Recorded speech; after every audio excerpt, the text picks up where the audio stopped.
Hi guys, let's make kimchi. So, bumili nga pala ako ng isang buong pechay bagyo para gumawa ng kimchi. So, hinati-hati ko lang siya. Nilagyan ko siya ng room temperature na water at asin para maibabad ito ng 2 to 3 hours.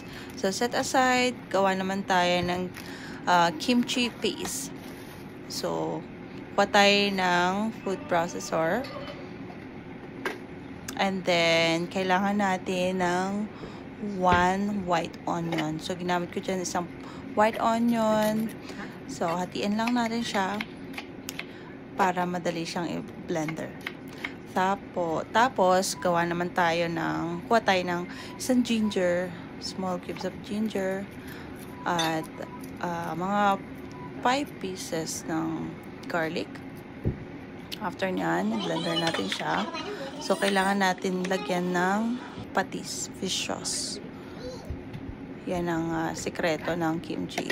So, yan. Blender natin siya.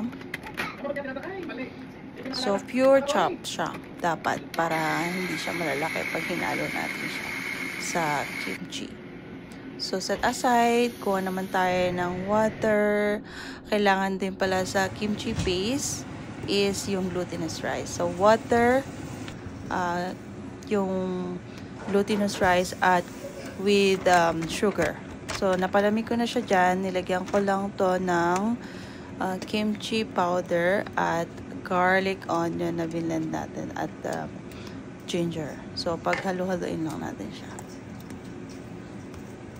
Pag nahalo na natin, so, lagyan natin siya, tikman natin siya. So, kulang siya ng konting tamis at alat. So, para mabalance. So, nag-chop na rin pala ako dyan ng carrots at leeks, onion leeks. So, haluin na ulit natin siya at lagay na natin yung pechay. So, hinugasan ko ng twice yung pechay para matanggal yung alat. So, after that, yun, mix na natin at lagyan nyo ng toppings na sesame seed para bongga. Yan lang. Thank you. Bye-bye.